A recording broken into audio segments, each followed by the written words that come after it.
কোন মুখে আপনি আমার কাছে বিয়ের প্রস্তাব নিয়ে এসেছেন? আপনার স্পর্ধা তো কম নয়। কি যেটা বলছো? ভদ্রলোকের সঙ্গে ভদ্রভাবে কথা বলো। কে ভদ্রলোক? আমার সামনে দাঁড়িয়ে আছে একজন অসৎ ব্যবসায়ী, যিনি স্বাধীনতার পর চোরাপথে পয়সা কামিয়ে আঙুর ফুলে কলা গাছ হয়েছেন।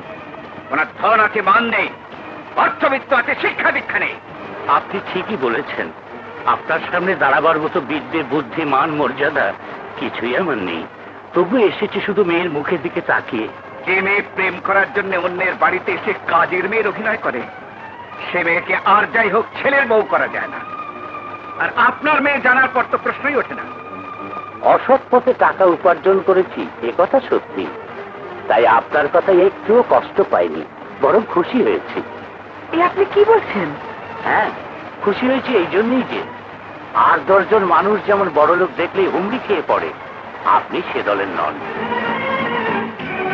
পথ আমি অনেক আগেই ছেড়ে দিয়েছি, তবে বদনামটা এখনো যায়নি। এরপরও আপনি যা বলবেন আমি তাই করব। আপনি বললে আমার সমস্ত টাকা পয়সা আমি জনহিতকর কাজে দান করে দেব, তবু আমার মেয়েকে মেনে দিন। কাণ্ড জ্ঞানহীন একটা বেহায়া মেয়েকে আমি কিছুতেই মেনে নেব না। ছোটবেলায় নদীর মা মারা যায়, তাই ও একটু খেয়ালি। সে যে অন্যায় করেছে তার জন্য আমি করজোরে মাপ চাইছি। আপনারা দুজনেই নদীকে ক্ষমা করে দিন। না না, আপনি বেরিয়ে যান। আর কোনো কথা শোনার ধৈর্য আমার নেই। যান, বেরিয়ে যান। যাচ্ছি, তবে যাবার আগে কয়েকটা কথা বলে যাই। আমার ধারণা ছিল আমার মতো অর্থ পিশাচরাই শুধু ভালোবাসার মর্ম বোঝে না, কিন্তু এখন দেখছি আপনার মতো কবি সাহিত্যিকরাও প্রেমের মর্যাদা দিতে জানেন না। আজ দেখলাম যারা প্রেম ভালোবাসা নিয়ে গল্প কবিতা লেখেন তাদের অনেকেই আবার মিথ্যা অহংকারে ভালোবাসার দাবিকে উপেক্ষা করেন। আজ নতুন করে জানলাম কিছু কবি কবিতা গানে যা লেখে তা তাদের মনের কথা নয়। তারা প্রেম ভালোবাসাকে পুঁজি করে বাজার কাটতে সাহিত্য রচনা করে আমার মতোই স্রেফ টাকা কামানোর জন্য। থামুন আপনি। আমার আরো একটা কথা বলার আছে। আপনি হয়তো জানেন না, আপনার ছেলে সাগর এখন আমার মেয়ে নদীকে ভালোবাসে। এ আমি বিশ্বাস করি না। এটাই সত্যি যে ভালোবাসা কোনো মন গড়া কবিতা নয়। দুটি প্রাণের বাঁধ ভাঙা আবেগকে আপনি রোধ করবেন কি দিয়ে? না, সে শক্তি আপনার নেই, কারো নেই। ওদের মিলন হবেই। সাগর, এদিকে এসো।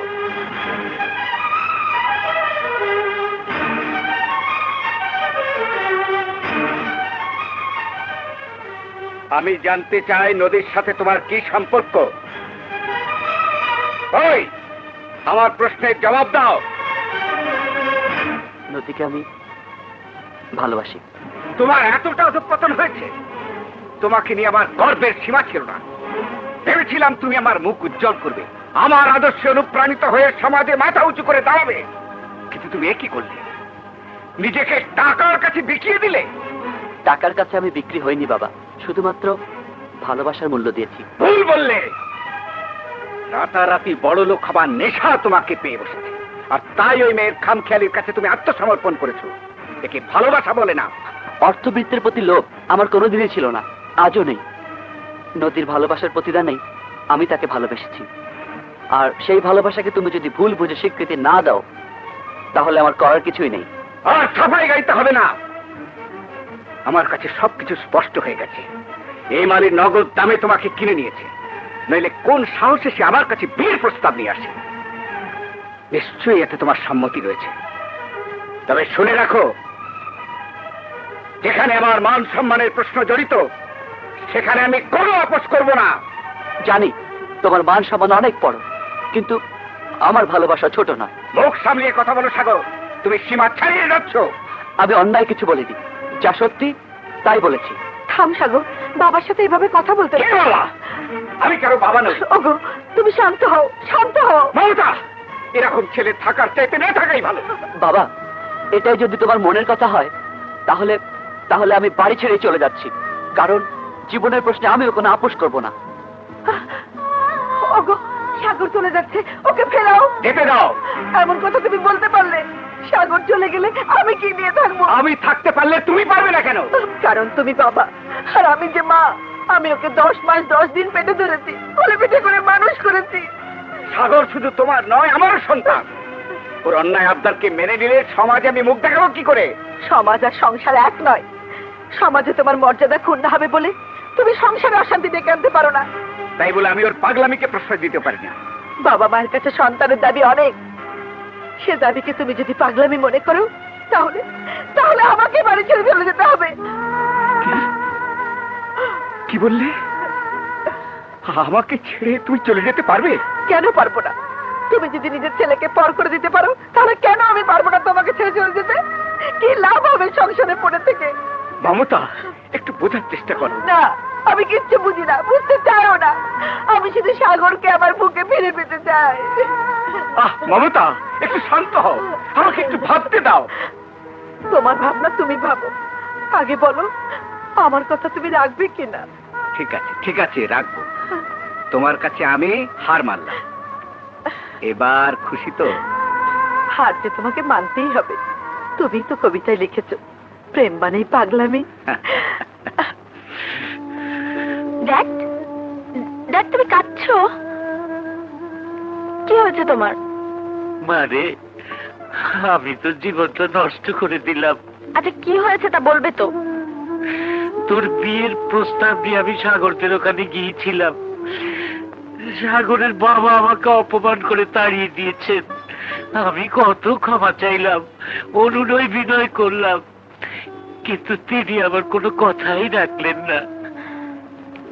এ নিয়ে তুমি কোনো দুঃখ করো না, যা করার আমি করব। যেখানে আমি কিছু করতে পারলাম না সেখানে তুই কি করবি? আমি সাগরের বাবার কাছে যাব। না, বাবা হয়ে আমি তোকে কোনো অনিশ্চয়তার মাঝে যেতে দিতে পারি না। আমায় যে যেতেই হবে। তুমি আমার কোনো কাজে কোনোদিন বাধা দাওনি, আজও দিও না। আসি বাবা। নদী থাম, ওখানে যাস নে মা, ওখানে যাস নে, যাস নে।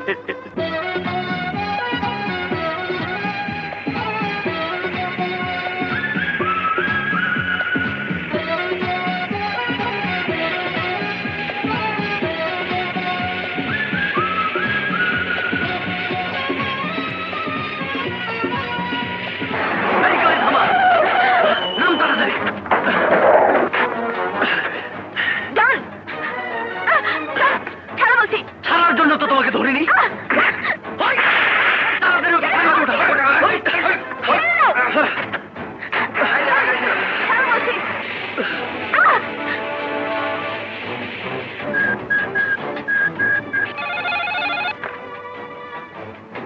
হ্যালো, আমি ডন। মেজাজ মর্জি ভালো তো? গণিতা রেখে যা বলার সোজাসুজি বলো। আপনার আদরের দুলালি নদী এখন আমার কবজায়।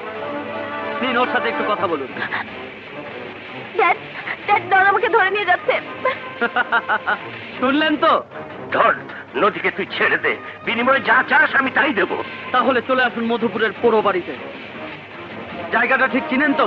চিনি, আমি এক্ষুনি মধুপুরের পোড়ো বাড়িতে আসছি। তবে নদীর যেন কিছু না হয়। আপনিও কোনো চালাকি করবেন না, একা আসবেন। পুলিশ বা কাউকে খবর দিলে নদীকে জন্মের মতো হারাবে, কথাটা মনে থাকে যেন। নদী, নদী, সাগর ভাই, সর্বনাশ হয়ে গেছে। তখন তার দল বল লইয়া নদী আপারে মধুপুরের পুরো বাড়িতে উঠায় লয়ে গেছে। বড় সাহেব সেইখানে গেছেন। কি হইব?